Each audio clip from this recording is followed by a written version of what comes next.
बिस्मिल्लाहिर्रहमानिर्रहीम। सूरह बकरा कुरान पाक की दूसरी सूरत है। सूरह बकरा को सूरह बकरा इसलिए कहते हैं कि इसमें इसके एक रुकू में एक गाय का जिक्र है, मुकम्मल एक उसके पीछे एक थीम है, मुकम्मल स्टोरी है। इस सूरत को सनामुल कुरान भी कहते हैं, सनाम ऊँट की कोहान को कहते हैं।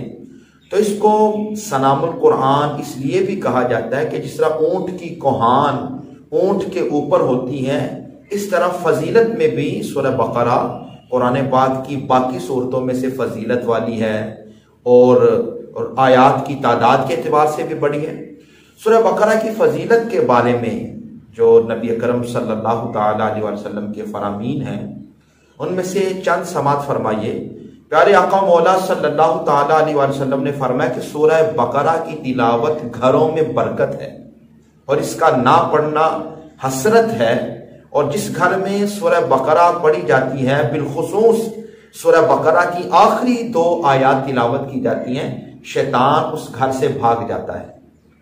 बाज़ रिवायात में आता है, मुस्लिम शरीफ की हदीस पाक है, साहबा कहते हैं कि हम प्यारे आका की बारगाह में हाजिर थे, रसूलुल्लाह की बारगाह में जिब्रील अमी भी हाजिर खिदमत थे। प्यारे आका मौला सल्लल्लाहु ताला अलैहि वसल्लम ने आसमां एक कुछ आवाज़ सुनी खास, जो रसूलुल्लाह ने सुनी।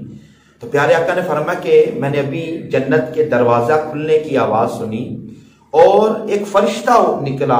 वो जन्नत का दरवाजा पहले कभी नहीं खुला था और वो फरिश्ता भी पहले कभी जमीन पे नहीं उतरा था। और उस फरिश्ते ने मुझे आकर एक जो कुरान पाक की सूरह बकरा की 2 आयतें बतौर तोहफा अता फरमाई और अर्ज किया, या रसूल अल्लाह, अल्लाह ताला ने आपको जो 2 नूर अता फरमाए वो आपसे पहले किसी उम्मत को नहीं दिए गए। जो 2 नूर अल्लाह ताला ने आपकी उम्मत को अता फरमाए, उनमें से एक नूर सूरह फातिहा है और एक नूर सूरह बकरा की आखिरी 2 आयतें हैं। इसी तरह नबी अकरम सल्लल्लाहु ताला अलैहि वसल्लम के फरामीन सूरह बकरा के हवाले से कि जो आदमी सूरह बकरा की तिलावत करेगा वो उसके लिए काफी है। यानी कि कोई मुसीबत परेशानी अगर इंसान पर आए, घर में परेशानी हो, तकलीफ हो, तो अपने घरों को सूरह बकरा से मुनव्वर कीजिए।